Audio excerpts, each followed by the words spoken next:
Vem o senhor também aqui. Vem aqui comigo. E a senhora? A senhora, vem cá. Chegue aqui, deixa eu mostrar o que tem aqui no meu baú. Olha só. Cheio de coisas. Olha só. Vamos ver. Quem é que sabe o que é isso aqui? Olha que bonito. É o quê? Cuia de tacacá. Isso aqui. Quem sabe o que é isso aqui? Pra pegar camarão, matapi. E a gente usa isso como? Tem que colocar uma isca. Tem que iscar ele e colocar na água. Isso aqui. Alguém sabe o que é isso? A CAP representa o símbolo do Brasil. Quem pode me dizer o que é? O que significa isso aqui, da senhora? Pra mim é folclore, né? O vestido. Isso é um veste originado desde a dança dos índios e da África. Oi, professor. Oi, professora. Tudo bem? A partir de hoje, nós vamos nos encontrar para estudar o segundo módulo do Pró-Formação. Serão 8 encontros, cada um mais interessante do que o outro. E para começar, vamos falar, entre outras coisas, de História e de Geografia. Nós ainda vamos compreender como essas duas disciplinas são importantes para você e para toda a comunidade. Para muita gente, a história é feita apenas pelas grandes personalidades. E a geografia se resume ao nome dos rios e das capitais. Mas as coisas não são bem assim, não é mesmo? A história é feita assim por reis e presidentes. Assim como a geografia estuda os rios e as capitais. Mas não é só isso. Também fazem parte da história e da geografia as pessoas comuns. Os trabalhadores, as donas de casa, os estudantes, o lugar onde moramos, o campo onde plantamos e a nossa escola. Nós somos parte fundamental da história que vivemos e ajudamos a construir. E é justamente sobre esse assunto que vai girar a primeira atividade do nosso programa. Vamos a ela?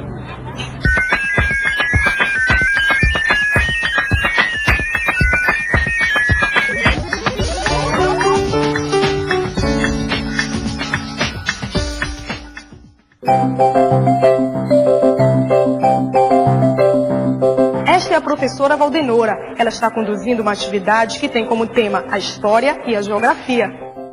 Mas como será que eles estão estudando? Bem, para entender direitinho o que está acontecendo na sala de aula, a gente vai ter que voltar um pouquinho no tempo e começar pelo começo.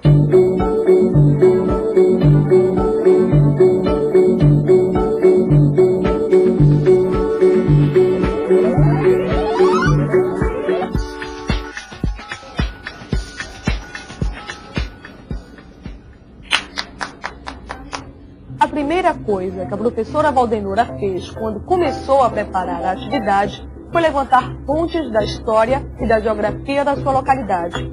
E uma das melhores fontes para obter essas informações, ela logo descobriu, eram os próprios moradores. Onde a praça agora do relógio era um tabuado de madeira, onde o pessoal fazia a feira. E o trem passava na frente lá desse tabuado. Era a estação do trem lá. E hoje em dia não existe mais. Além dos depoimentos dos moradores, a professora também preparou sua atividade pesquisando nas mais diversas e variadas fontes, como livros, jornais, cartas, mapas e fotos. Em cada texto, em cada imagem pesquisada, ela descobria pedaços de uma história e de uma geografia que está sendo transformada e construída a cada dia.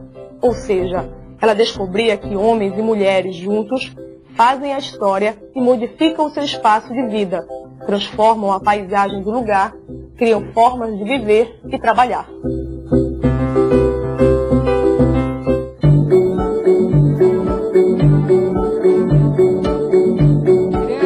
Hoje nós vamos falar de uma personagem muito importante para a nossa história.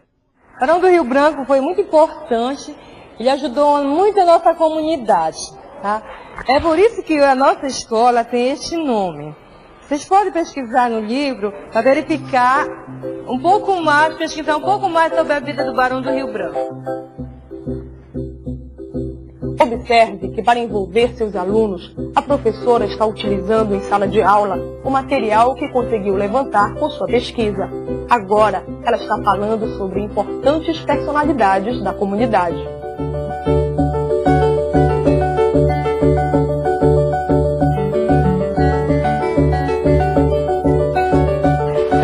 essas pessoas que nós acabamos de falar foram personagens muito importantes para a história da nossa cidade, história da nossa comunidade, certo? Então, alguém poderia me falar sobre algum desses personagens? Valdemar Henrique foi um grande poeta, ele construiu uma praça e está localizado em um lugar muito apropriado, tem brinquedos. E a história do Brasil? Os personagens importantes para a história do nosso Brasil. Alguém sabe me falar alguma personagem importante para essa história, para a nossa história? Dom Pedro I. Pedro Álvares Cabral. Pedro Álvares Cabral. Princesa Isabel. Princesa Isabel, ótimo. Quem mais sabe para... Tiradentes. Tiradentes. Então elas fazem parte da história do Brasil. E será que a nossa história, será que ela é importante para o nosso Brasil?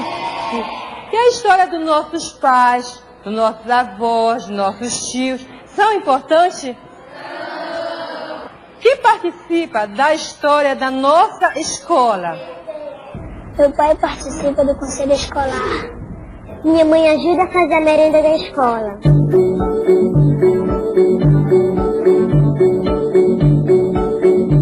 Vocês conhecem esse prédio? Muito bem. Isso, é o Ver-o-Peso. Ver-o-Peso é um prédio muito importante na nossa cidade, né? O que será que as pessoas vão fazer no Ver-o-Peso?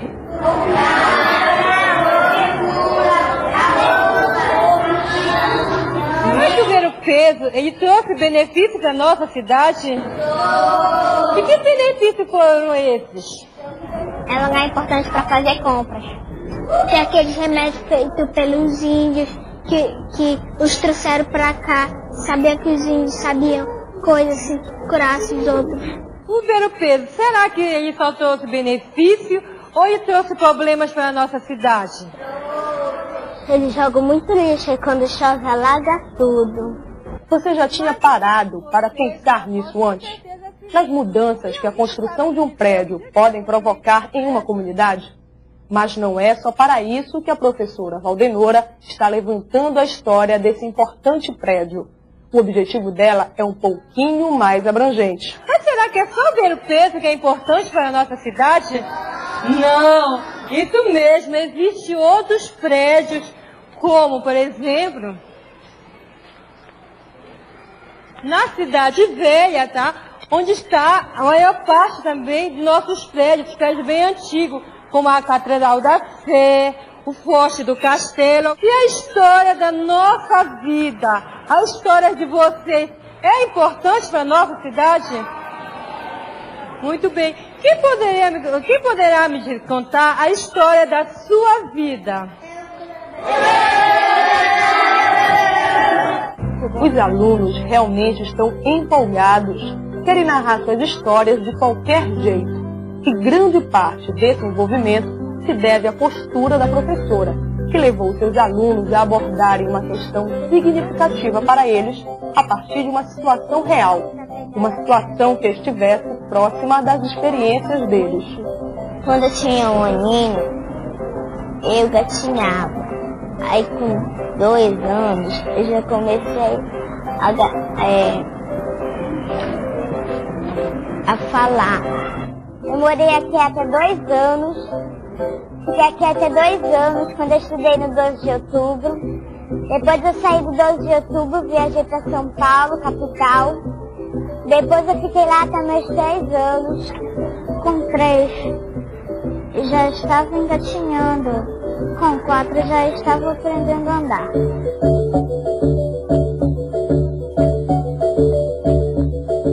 Você reparou numa coisa? Ninguém vive e faz uma história sozinho. Isso porque a nossa história está relacionada a outras histórias. Do avô, do pai, do vizinho, que são as nossas fontes orais, que são os que nos contam parte da nossa própria história. Uma história que também está relacionada ao lugar onde vivemos, às transformações geográficas, às modificações da paisagem. Foi a partir desse raciocínio que a professora Valdenora explicou para seus alunos a importância das fontes históricas, que ajudam a gente a reconstituir os fatos do passado. Ela não só pediu para os alunos trazerem para a sala de aula o maior número possível de fontes que tenham a ver com a história de cada um, como fotos, documentos, roupas, como também pediu para as crianças colherem depoimentos dos parentes mais antigos. Quando comecei a andar? Você começou a andar com 8 meses. Foi a partir desse raciocínio que a professora Valdenora explicou para seus alunos a importância das fontes históricas, que ajudam a gente a reconstituir os fatos do passado. Ela não só pediu para os alunos trazerem para a sala de aula o maior número possível de fontes que tenham a ver com a história de cada um, como fotos, documentos, roupas, como também pediu para as crianças colherem depoimentos dos parentes mais antigos. Mas e depois disso tudo, o que será que vai acontecer?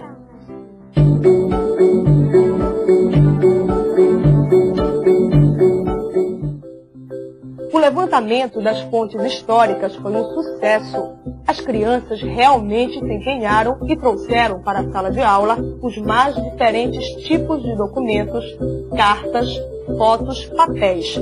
Tudo que remetesse às histórias de vida de cada uma delas, tanto no aspecto social como no cultural. Orientados pela professora, as crianças começaram a registrar suas histórias. Para isso, colaram várias folhas de papel e fizeram uma linha do tempo. É nesse comprido papel que as crianças vão representar a história de cada época de suas vidas. Vão fixar fotografias, documentos, desenhar, fazer colagem de gravuras e palavras, além de escreverem textos com base nas informações que obtiveram na pesquisa. Com isso, elas estarão registrando e percebendo o movimento, a diversidade, as mudanças, as permanências, a sucessão e a duração dos acontecimentos de suas vidas e de sua localidade, entendendo-os como um todo interligado. Dessa forma, a professora pode mostrar aos alunos a importância de se conhecer a história e a geografia, compreender o mundo em que se vive e o mundo em que se gostaria de viver.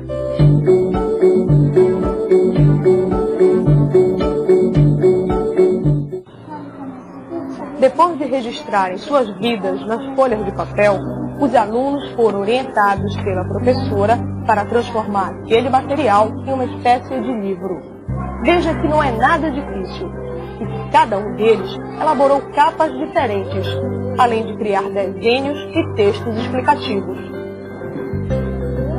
O resultado, como você pode conferir, ficou excelente.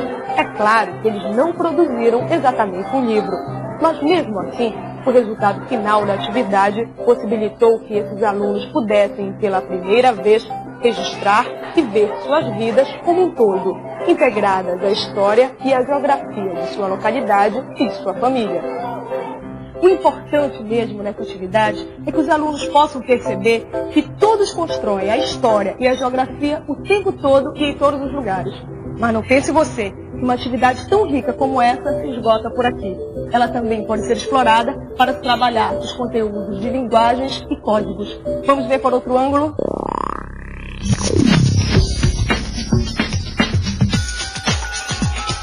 A professora Valdenora vai aproveitar o trabalho que os alunos fizeram para falar sobre os diferentes significados que se pode fazer de um mesmo fato, um conteúdo que você já trabalhou na seção 1 do seu guia de estudos de linguagens e códigos. Mas vamos ver como é que a professora Valdenora vai desenvolver esse assunto. Este é o livro da Camila. Aqui tem uma foto. O que vocês estão vendo nessa foto? Muito bem. Mas será que para Camila essa foto tem algum significado? Tem, Camila? Eu coloquei essa foto no álbum porque significa que quando eu comecei a andar. Vocês viram que para Camila a foto tem o significado do dia que ela começou a andar. A construção do livro sobre a vida de cada um é uma atividade altamente significativa para os alunos, como no caso da Camila. As imagens e os textos criados pelo autor de cada livro têm para ele significado especial, diferente do significado percebido pelas outras pessoas. Agora, você vai rever o passo a passo da atividade, que é para não ficar nenhuma dúvida para trás. Depois você vai conhecer uma outra interessante atividade. Até já!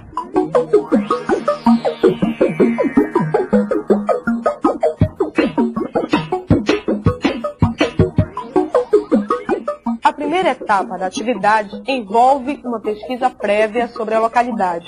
Além de conversar com moradores mais idosos, a professora também levantou inúmeras fontes históricas. Na segunda etapa, a professora falou de personalidades históricas da localidade e do Brasil, para introduzir a noção de que todos fazem história. Em seguida, a professora mostrou para os alunos que na história todos são importantes e ainda pediu que levantassem suas histórias de vida. Depois de pesquisarem o próprio passado, os alunos organizaram suas fontes, fixando-as num papel comprido, uma espécie de linha do tempo de suas vidas. Finalizando a atividade, os alunos, a partir das linhas do tempo, produziram livros sanfonados com registros das suas histórias de vida.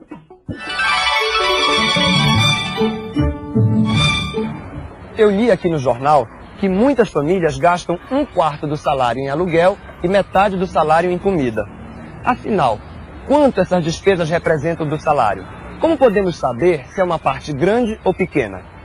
1/4 mais 50%. Seria conta de fração? Acho que é dividir o salário por 4. Eu acho que eu pego o salário, divido por 4, a metade vai para alimentação e sobra 1/4 para pagar aluguel. Eu acho que ele gasta muito. Parece que por aqui o pessoal está com dificuldades em somar frações. Mas se eles tivessem participado da atividade que começa agora, certamente teriam mais facilidades. Quer saber como? Olha só.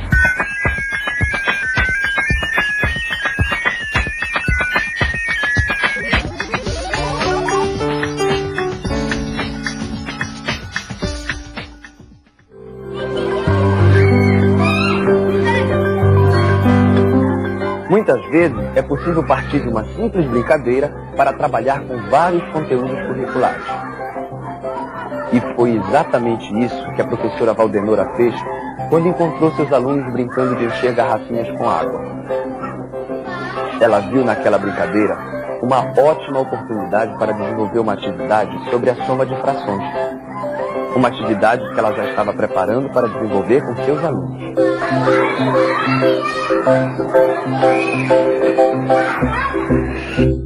Juliana, tá? Diego, Larissa. A primeira coisa que a professora fez foi dividir os alunos em 5 grupos e entregar para cada um deles uma garrafa e 4 copos iguais. Os alunos foram ficando cada vez mais intrigados com aquilo. Aonde, afinal, a professora queria chegar?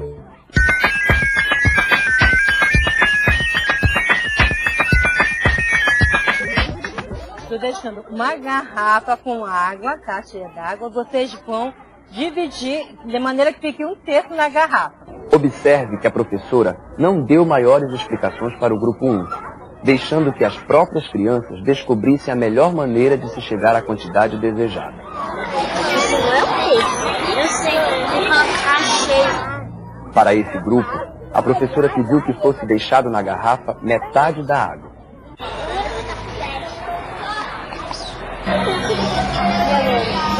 E agora, esse faz? Já esse outro deveria ficar com 2/3 de água na garrafa. Só tem 1/3 aí, coloca na metade. Tá bom. Faz aí 2/3, faz 2/3. Então, 1/3 só. Ainda restam mais 2 grupos. Um que deve deixar a garrafa com 3/4 de água e esse último, que tem como missão deixar a garrafa com apenas 1/4 de água. Um dos aspectos mais expressivos dessa atividade é que, além de seu aspecto lúdico, as crianças aprendem brincando, ela também leva os alunos a interagirem com o meio, no caso a água, com objetos como as garrafas e os copos e com outras pessoas, afinal eles estão trabalhando em grupo. Esse é um detalhe que vale a pena a gente ver de novo.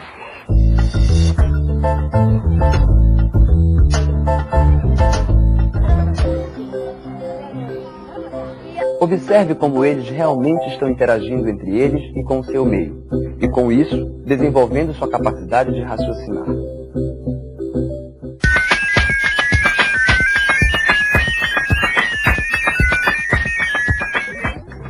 A professora Valdenora ficou bastante orgulhosa do desempenho de seus alunos, que conseguiram separar direitinho as quantidades de água nas garrafas. Mas e agora? O que será que a professora vai fazer? Vocês fizeram? Vocês pegaram as garrafinhas, colocaram uma parte da água na garrafinha, não foi? Então, se nós pegarmos essa parte de água que vocês colocarem na garrafinha e passarmos para uma garrafinha, será que vai encher, vai dar um número exato? Será que vai encher uma garrafa, 2 garrafas, 3 garrafas, 4 garrafas? Vai? Ou será que uma vai ficar com uma parte de água? Vai ficar só com uma fração da água? Vai? Para sabermos isso, nós vamos ter o quê? Colocar a mão na massa, né? Observe que, mais uma vez, a professora explicou a atividade, mas sem detalhar como fazê-la. A professora apenas pediu que seus alunos descobrissem quantas garrafas poderiam ser enchidas com as quantidades de água separadas. Mas não disse como isso poderia ser feito, obrigando as crianças a raciocinarem. Pronto, aí está.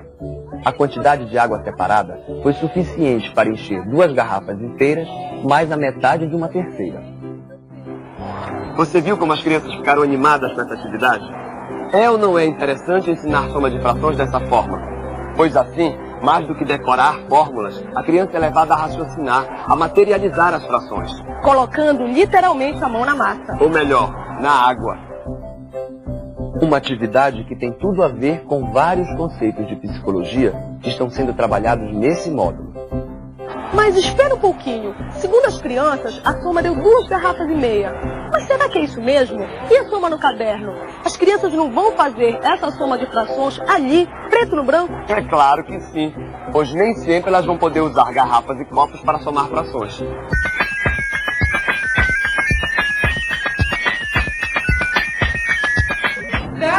Cada equipe que ficou com a sua fração...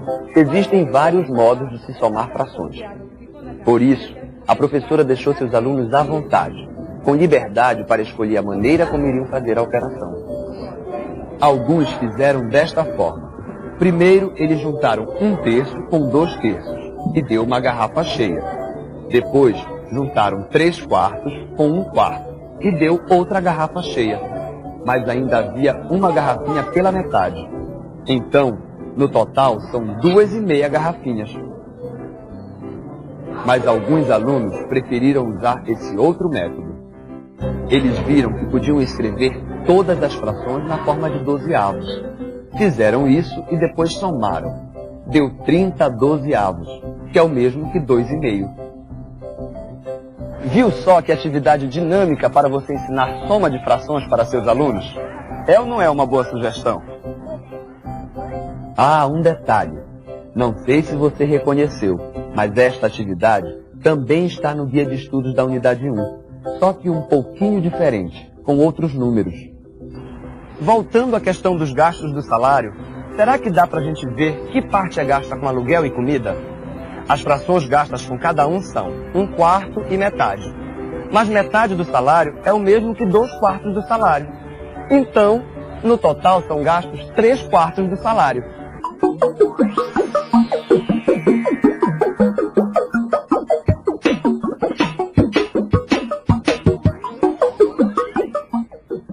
Divida a sala em 5 grupos e dê para cada um garrafas e copos iguais. Peça para cada grupo deixar uma fração de água na garrafa. Depois, peça para eles somarem as quantidades de água separadas e descobrirem quantas garrafas cheias e mais que fração de garrafa conseguirão formar. Por fim, para verificar a soma, seus alunos devem realizar a operação no caderno da forma que acharem melhor. Pois é, como você já deve ter notado nos 8 programas do módulo 1, o Proformação não pretende apenas proporcionar a titulação de professores.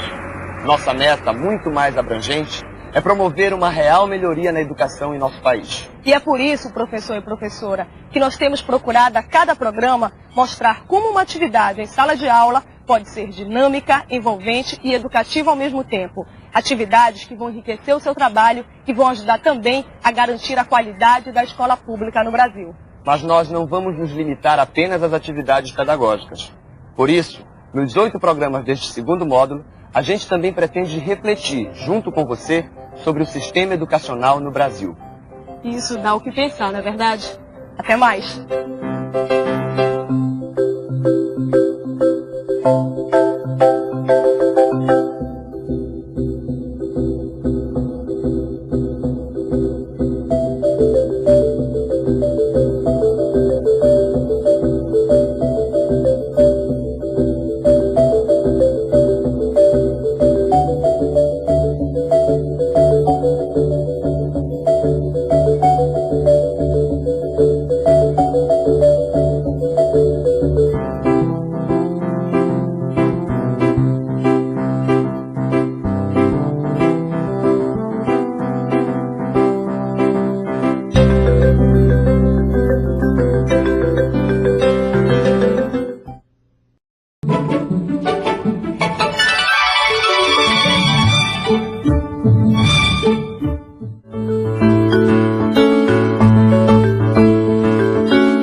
Não sei se você já adivinhou, mas estes objetos não estão nessa ordem por acaso. O que será que eles estão representando? Será que eles querem dizer alguma coisa?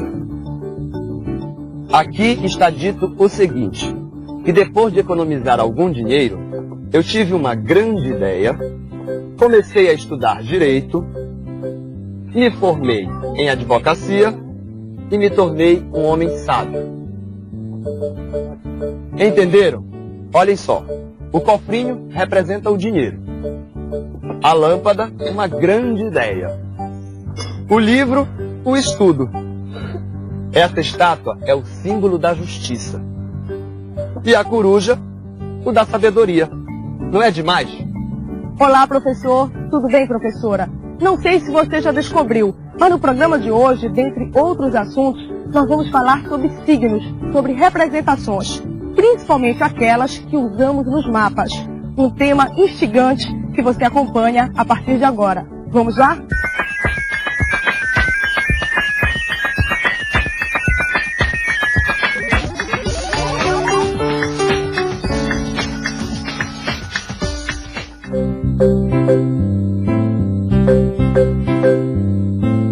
O que será que esses alunos fazem tão compenetrados? Será que eles estão fazendo um mapa? Bem, para responder a essas perguntas e entender exatamente o que está acontecendo, acho melhor voltar um pouquinho no tempo e começar pelo começo.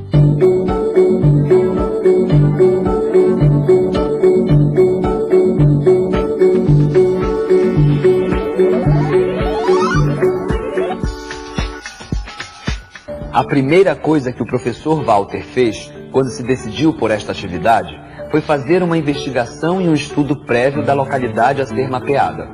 Para isso, ele observou atentamente o espaço à sua volta. Apesar de morar há anos ali, o professor se surpreendeu com as coisas que foi descobrindo e anotando, registrando os dados que serviriam de base para o mapa que seus alunos iriam fazer. Quando falamos em mapa, é quase certo que a primeira imagem que nos vem à cabeça é essa aqui, a do mapa do Brasil, que quase todo mundo conhece. Mas e o mapa da sua localidade? Você já viu se a sua localidade tem um mapa? O professor Walter nunca tinha visto, os seus alunos também não. E foi daí que ele resolveu desenvolver essa atividade que vai possibilitar os seus alunos a fazerem justamente isso, um mapa do local onde vivem.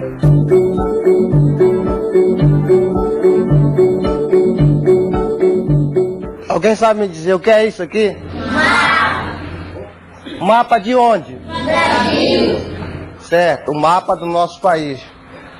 Para que serve o mapa?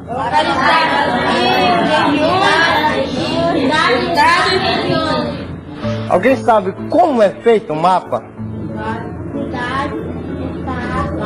Que tipo de informações podemos encontrar no mapa? Não sei se você reparou, mas nem tudo que os alunos disseram sobre os mapas estava correto. Mas mesmo assim, o professor não corrigiu. Será que ele estava ensinando errado? É claro que não. É que nesse primeiro momento, o mais importante é despertar a atenção das crianças para o assunto, estimular os alunos a observarem o lugar e a compreenderem a importância da representação do espaço. E é justamente isso que o professor está fazendo. E várias coisas representadas aqui nesse mapa. Por exemplo, o nosso país é um mapa completo. Tá? Nessa parte aqui temos o Oceano Atlântico, aqui o estado do Pará, a floresta amazônica vai aparecer aqui, nessa região, o rio Amazonas, a ilha de Marajó, tá? Essa parte aqui, ó, a ilha de Marajó, já no estado do Pará. Tá? Alguém de vocês poderia me dizer onde está localizada a nossa capital? Observe como o professor envolve seus alunos. Como pouco a pouco ele vai aproximando as crianças do mapa. Para eles, a aula parece até um jogo, uma brincadeira de encontrar coisas.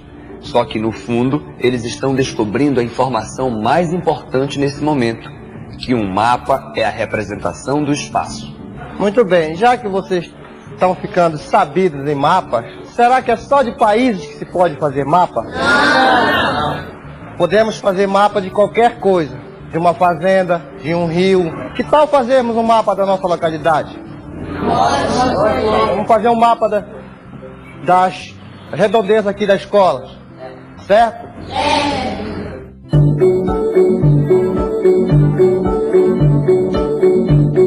Agora que os grupos já estão divididos, para mapear a localidade, o professor dividiu a sala em 4 grupos.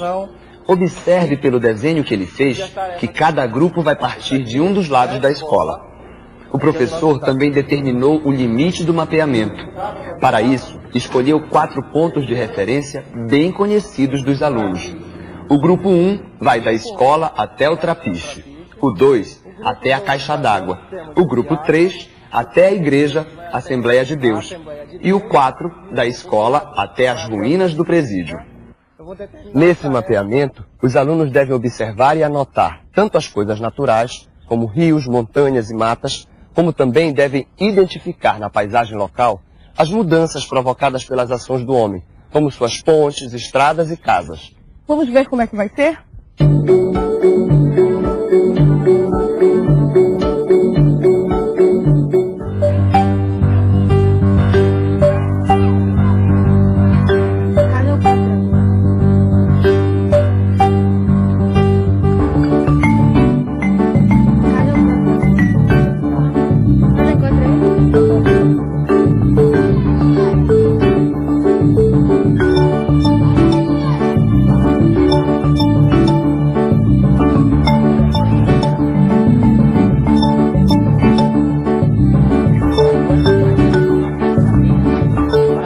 Essa atividade é muito interessante, porque além de colocar os alunos em contato com o mundo dos mapas, também desenvolve nas crianças a sua capacidade de observação, fazendo com que elas investiguem o ambiente em que vivem. Mas tem um detalhe.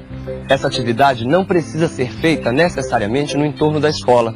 Seus alunos podem, por exemplo, mapear um parque, o centro da cidade, um sítio na zona rural.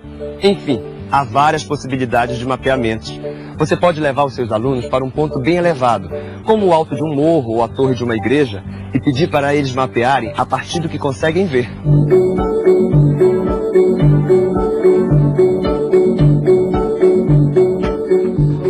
De volta à sala de aula, depois de observarem e anotarem as coisas que existem em volta da escola, os alunos vão registrar essas informações num grande mapa.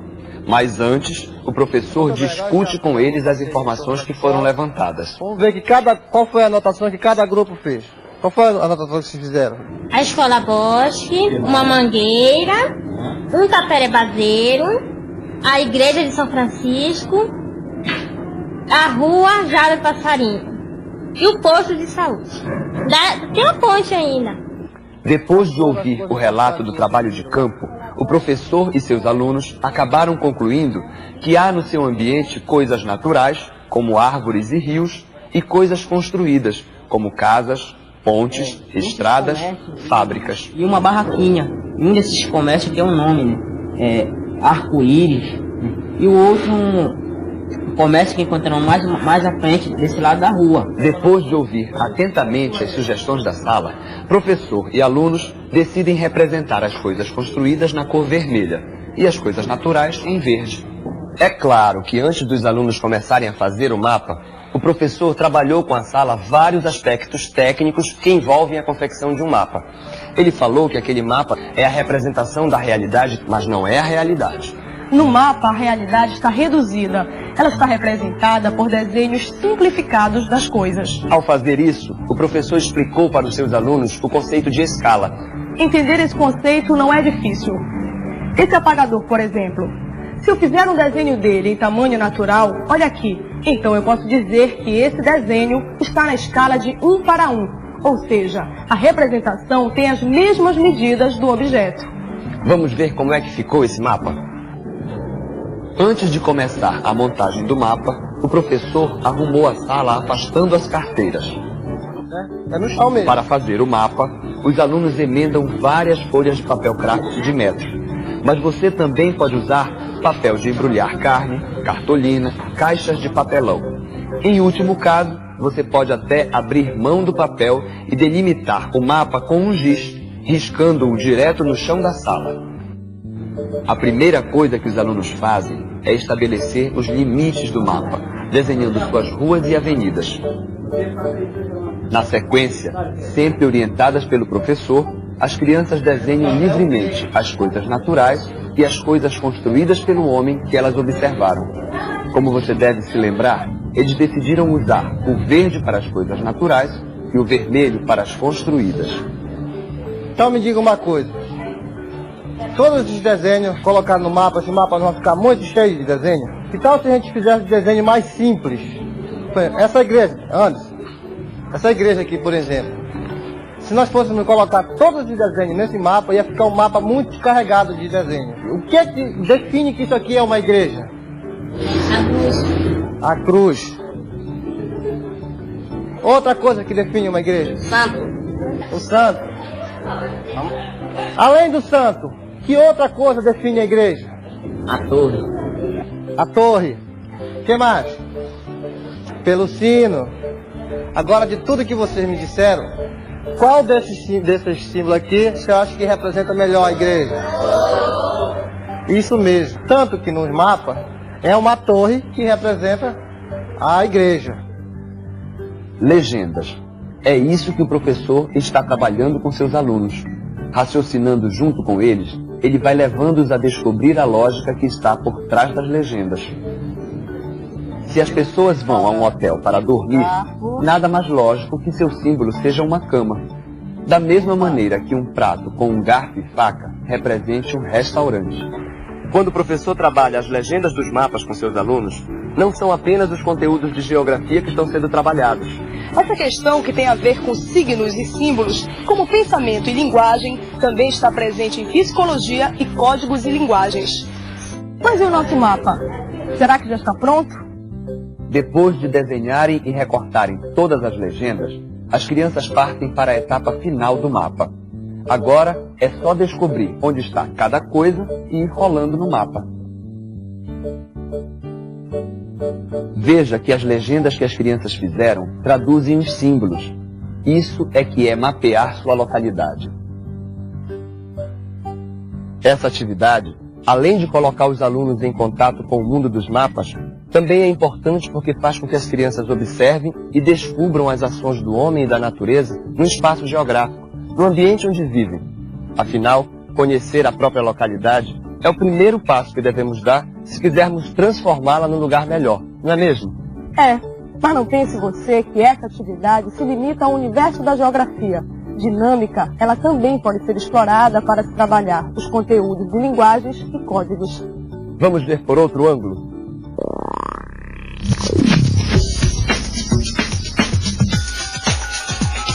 O mapa está ótimo, mas agora eu gostaria de entender melhor este mapa aqui. Quem poderia me explicar? Vai, Rodolfo. Aqui é o hospital, posto de saúde. E aqui é uma entrada, e aqui tem uma mangueira, que significa Tapera Baseiro. Mais adiante aqui tem uma mangueira e uma entrada. Aqui é a mangueira, aqui é o Tapera Baseiro, aqui é a mangueira, que é a igreja de São Francisco, aqui é a casa do professor Canto, aqui é o posto de saúde. Mas no fundo, o que foi que vocês fizeram aqui? Mas será que é só através de mapas que podemos representar a nossa localidade? É claro que não, não é mesmo? E isso o professor fez seus alunos perceberem.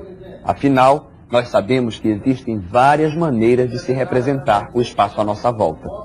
E o mapa é apenas uma dessas maneiras. É possível fazer isso através de uma música, de uma foto, de uma poesia ou mesmo de um artigo de jornal. Vocês acham que a gente pode representar a nossa localidade através de desenhos? Podemos. Vamos fazer isso?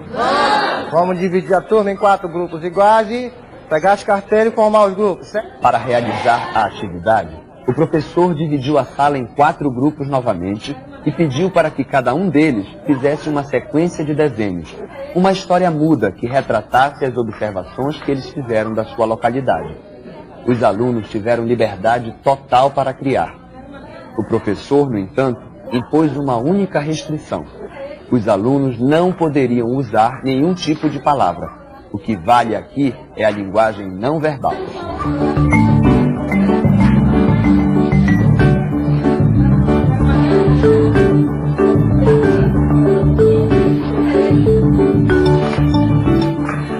Como vocês podem perceber, cada grupo fez um tipo de desenho.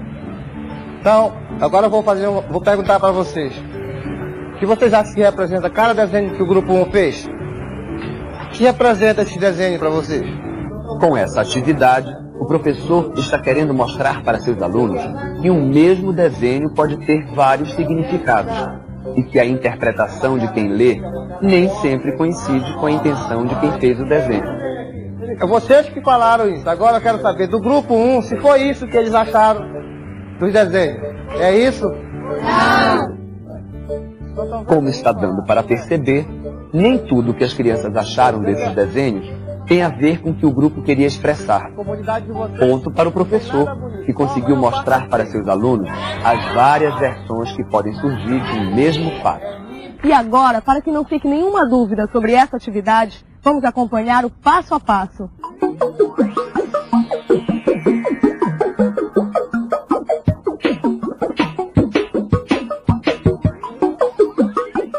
Antes de aplicar a atividade, o professor fez uma rápida pesquisa sobre o espaço onde vive. Na segunda etapa, o professor mostrou mapas para seus alunos e começou a explicar como eles devem ser interpretados. Em seguida, o professor dividiu a sala em 4 grupos e determinou, junto com eles, a área em que cada grupo deveria mapear. Os grupos então saíram às ruas, para observarem e anotarem as coisas naturais e as coisas que foram construídas pelos homens no espaço onde vivem. Por fim, os alunos prepararam a base do mapa, unindo várias folhas de papel, desenharam o que foi observado, transformaram esses desenhos e seus significados em legendas e finalizaram o mapa.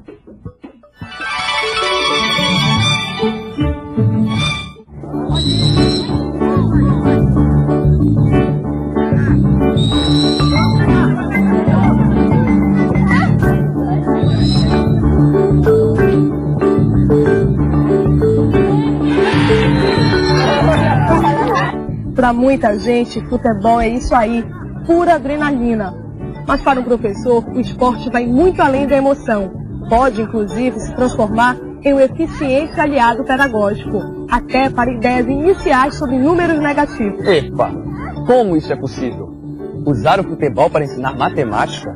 Pois é justamente isso que a gente vai ver na atividade que começa a seguir. Vamos lá?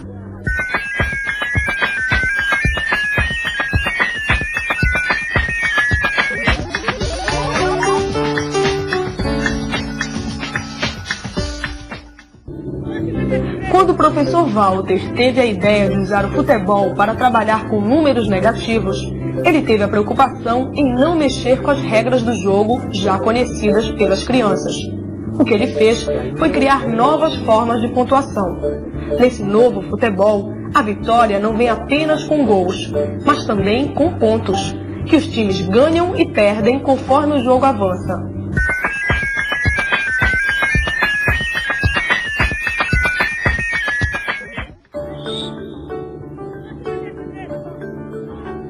Antes de começar a atividade, o professor organizou um jogo de futebol entre seus alunos. Eles, claro, ficaram super animados. Bom, agora que o jogo acabou, eu queria falar uma coisa para vocês. Sobre as regras do futebol. Qual o objetivo de uma partida de futebol? Fazer gol. Qual outro objetivo de uma partida de futebol? Não tomar gol. Tudo bem, o Rodolfo ficou certo. Numa partida de futebol, o objetivo é não tomar gols e fazer... Além de repassar com seus alunos os princípios básicos de futebol, o professor também aborda o esporte como um jogo de valores. Um jogo em que se ganha e que também se perde. Uma falta dentro da área, o que é que acontece? Pênalti dentro da área. Que tal se a gente inventasse uma nova regra para esse jogo de futebol? O que vocês acham da ideia? Então vamos lá. O professor combinou com os alunos uma forma de representar os pontos ganhos e os pontos perdidos. Esta é uma proposta interessante para introduzir a ideia de números negativos que serão estudados em séries mais avançadas. Depois de estabelecer as regras do novo futebol, o professor pediu aos alunos sugestões de como representar os pontos perdidos e os pontos ganhos.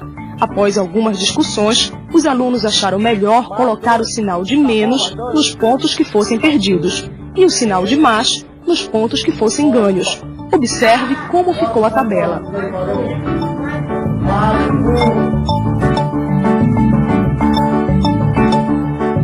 Você viu como o professor foi hábil? A gente sabe que ele até criou algumas regras, mas em vez de impor essas regras para a sala, ele preferiu envolver seus alunos para juntos determinarem a nova pontuação. Com isso, além de envolver seus alunos, o professor já começa a colocá-los em contato com o mundo dos números negativos.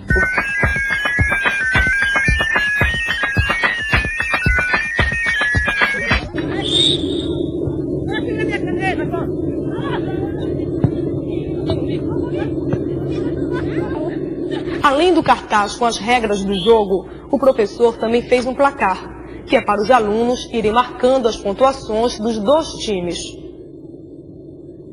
O jogo foi envolvente. O professor deixou que as próprias crianças fizessem as vezes de juiz e de marcador de placar. Sua intenção era clara: deixar nas mãos dos alunos toda a responsabilidade pelo andamento do jogo e pela marcação dos pontos.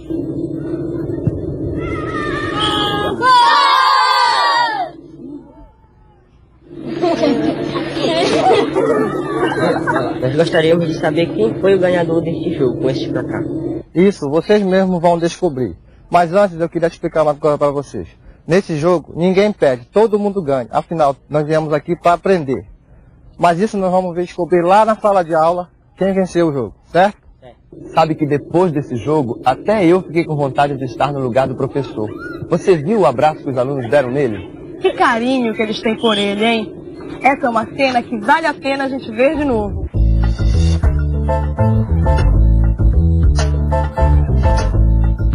Essa afetividade que o professor conquistou é mais uma prova de que ele está no caminho certo. Afinal, a emoção e o afeto estão diretamente ligados ao desempenho dos professores e de seus alunos. Uma relação afetuosa, além de gerar mais confiança, também torna o aprendizado mais dinâmico e eficiente. Como você está percebendo, o futebol pode se transformar em uma eficiente ferramenta pedagógica. É verdade, mas existem outras atividades para se trabalhar com números negativos que podem render muito em sala, como o cálculo das temperaturas ou o jogo do questionário. Acho que vale a pena você dar uma olhada nelas, que estão explicadas em detalhes no Guia de Estudos de Matemática da Unidade 2. E por falar em gol, que time afinal ganhou o jogo dos números negativos?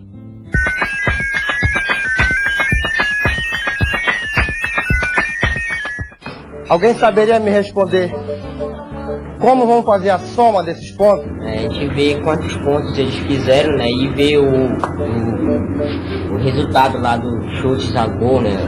Ou quantos eles fizeram, a gente vai somar isso aí. A gente vai ver o resultado da soma. Somar os dois resultados dos dois times. Todo mundo trabalhando, todo mundo testando e ver qual foi a equipe vencedora. Você reparou que o professor, mais uma vez, não explicou em detalhes como as contas deveriam ser feitas. E isso não é uma falha pedagógica, não.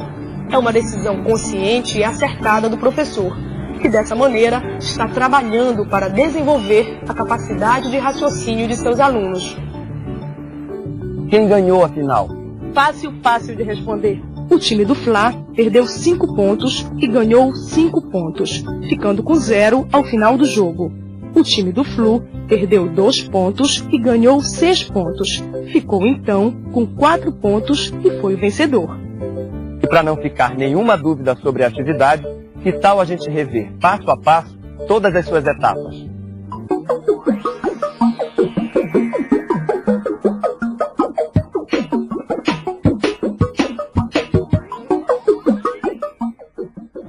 Para começar, crie junto com seus alunos as regras do jogo e determine sua pontuação.